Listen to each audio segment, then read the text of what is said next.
Bonjour, on est le 24 avril 2021. Je suis Béatrice Elbez, très fatiguée, excusez-moi, mais privée de sommeil, brûlée. J'arrive à peine à lire, mais je voudrais vous réciter mon poème. Attendez, voilà, pas bien. Je vais mettre plus grande.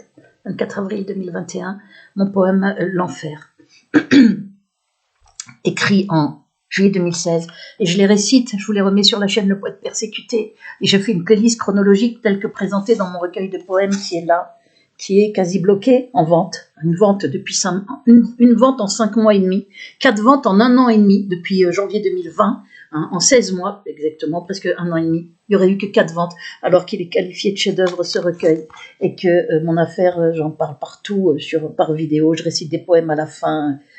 Et donc, mon recueil est dédié à mon courageux père Jean-Claude Ramy-Melbès, victime collatérale, issu de la communauté juive. Mon affaire, elle est liée au fait que j'ai parlé de lobby juif publié dans Jeune Afrique Intelligent dès 2002 pendant l'intifada. J'ai parlé de lobby juif, moi-même issu de la communauté juive. Vous regarderez, je mets dans le lien sous mes vidéos, je vous mets les vidéos résumées preuves de février 2021 et Urgente et terrible révélation. Regardez-les bien, regardez-les parce que je les ai envoyés à Éric Dupond-Moretti comme ministre de la Justice le 4 mars 2021, le mois dernier, et à Edoui Plenel comme directeur de Mediapart, avec copie à des politiques, des gens médiatiques. Et je suis encore plus brûlée depuis. Je ne sais pas s'ils leur sont parvenus ou pas. J'ai mis une clé USB avec les vidéos dedans, des courriers. Il y a la vidéo, je vous lis les courriers que je leur ai mis. Je fais tout ça en transparence parce qu'on est en train de me tuer en slow kill. C'est la torture électronique, ça s'appelle le slow kill, le meurtre lent confirmé par Barry Trower. Regardez ces vidéos absolument. Et comme je suis là accusée depuis il y a des faux, des diffamations très graves sur Amazon, dont une encore depuis 2 jours, le 22 avril, pour mettre en meilleur commentaire critique sur consigne du lobby. Ces poèmes, certains poèmes ont été pris ailleurs, alors que tous mes droits d'auteur existent sur tous mes poèmes en vente, les 83 poèmes, et que je n'ai évidemment pas plagié un seul vers. Et puis à marquer, ces poèmes sont tous plus médiocres les uns que les autres, alors qu'il y a plein de commentaires positifs, et ils font croire que les commentaires positifs, c'est moi qui les ai écrits, alors que c'est des acheteurs. Moi, j'ai le droit d'écrire aucun, même pas le droit de répondre sous les saletés qui sont mises en meilleurs commentaires critiques. Là, depuis janvier 2021, ils ont supprimé tous les sous-commentaires parce que j'ai déposé plainte, et j'ai pas le droit de répondre sous les accusations de plagiat et tout.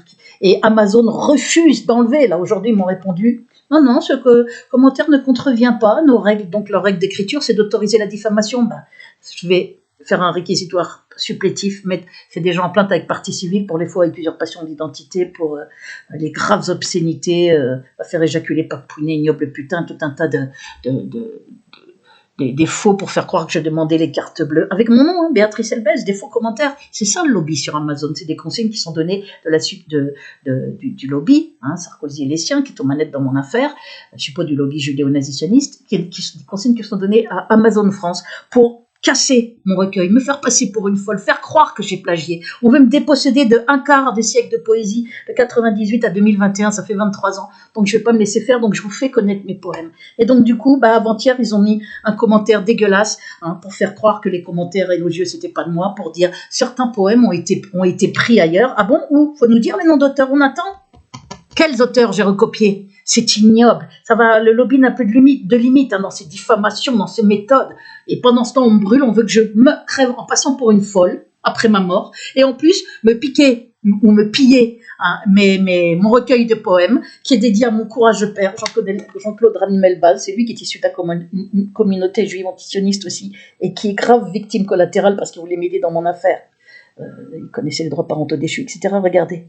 Et ma génitrice, elle n'est pas issue de la communauté juive, elle est instrumentalisée. Enfin bref, regardez tout ça. Donc là, j'ai décidé aujourd'hui de vous réciter ce poème que j'ai jamais récité avant, mais dont le texte est sur mon blog depuis un moment. La preuve, là, vous trouvez tous les textes en allant ici, mes poèmes.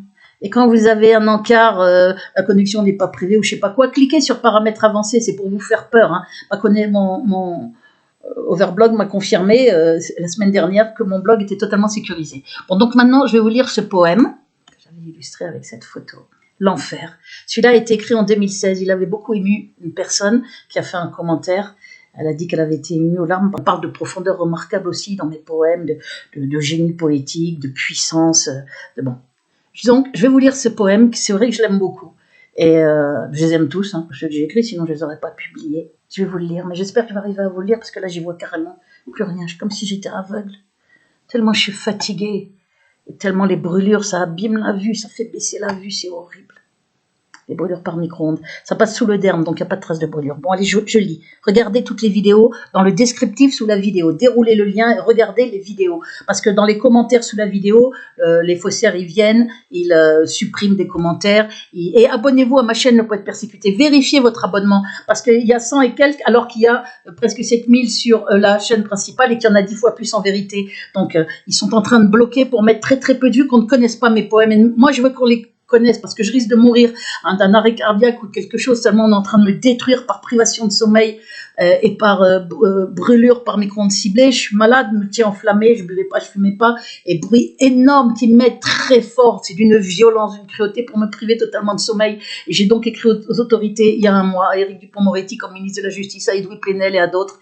C'est encore pire depuis parce que le lobby l'a appris, donc j'ai des représailles, et c'est encore pire ce que j'ai subi. On est en train de me tuer, de me torturer au vu et su de tous, de me faire passer pour folle avec des fausses chaînes. Béatrice Elbez, nouvelle chaîne, décembre 2020, avec des 30 vidéos pour me faire passer pour délirante, pour alcoolique, alors que je bois pas et tout. C'est ignoble, ignoble, avec usurpation de mon nom et de mon prénom, Béatrice Elbez, et de ma photo. Le procureur retire pas alors qu'il a une requête, un dépôt de plainte depuis décembre 2020, le procureur de Nanterre. YouTube, à qui j'ai envoyé plein de formulaires, ne retire pas ces chaînes. Donc on voit très bien qu'on est dans des consignes, on est dans une affaire étatique à tout niveau, monstrueuse. Où donc mon père est une grave victime collatérale. Voilà, je vous récite ce poème.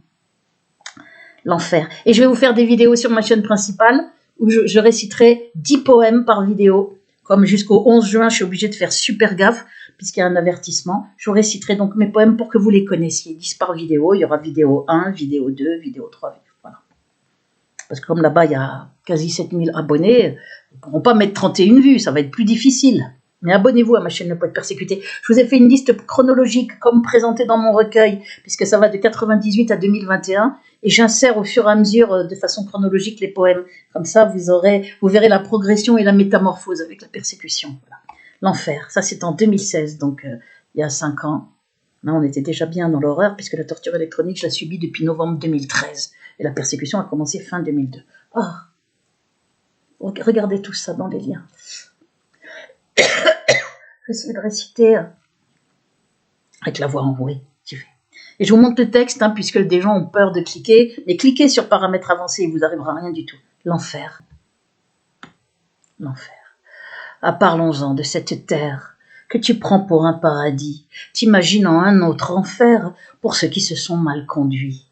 Mais à quel paradis sur terre t'obstines-tu à croire encore, quand tu sais que dès sa naissance, l'homme est un condamné à mort, à perdre jeunesse et beauté, à voir souffrir tout ce qu'il aime, et les... Attendez, je vais recommencer parce que je suis sur un coup de barre là.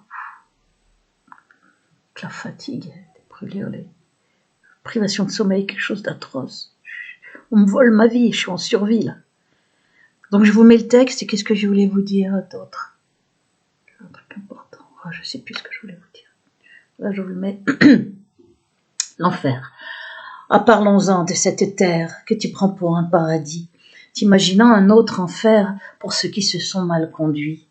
Mais à quel paradis sur terre t'obstines-tu à croire encore, quand tu sais que dès sa naissance, l'homme est un condamné à mort, à perdre jeunesse et beauté, à voir souffrir tout ce qu'il aime, et les êtres chers s'en aller, et l'injustice être la même. Où as-tu vu un paradis où il te faudrait affronter guerre et misère et maladie, où l'on pourra te torturer, où même si tu fais le bien, tu es condamné à périr, à tout perdre et avoir les tiens, souffrir autant qu'on peut souffrir. Sans oublier les accidents et les funestes coups du sort, pour te rappeler qu'ici-bas, le malheur est bien le plus fort.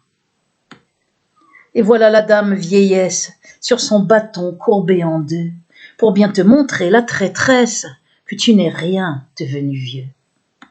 Ne vois-tu pas que cet enfer, que tu crains tant et redouté, n'est autre que la vie sur terre, et ses épreuves pour expier, que c'est ici que tu mourras, et ton corps mangé par les vers, que de tes biens ne restera que du vent et de la poussière.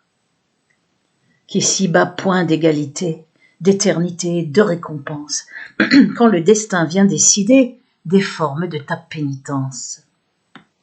Ne vois-tu pas que le soleil, l'amour, la joie et la beauté ne sont que les pâles merveilles d'un monde d'où tu as chuté? Qu'ici est ton chemin de croix, ici qu'il te faudra comprendre, ici que tu retourneras jusqu'à n'avoir rien à apprendre. Aveuglés par tous ces trésors, combien d'âmes pour eux se damnent, mais dans leurs mains ils brûlent encore, elles croient les tenir, ils s'éloignent. Garde à ta bouche le goût du miel, dans ton cœur tout l'amour qu'il faut. Pour face au mal, rester rebelle, ou même au tien tourner le dos. Regarde-la bien, cette terre, au centre son brasier de feu, qui te dit oui, je suis l'enfer, où il te faut retrouver Dieu.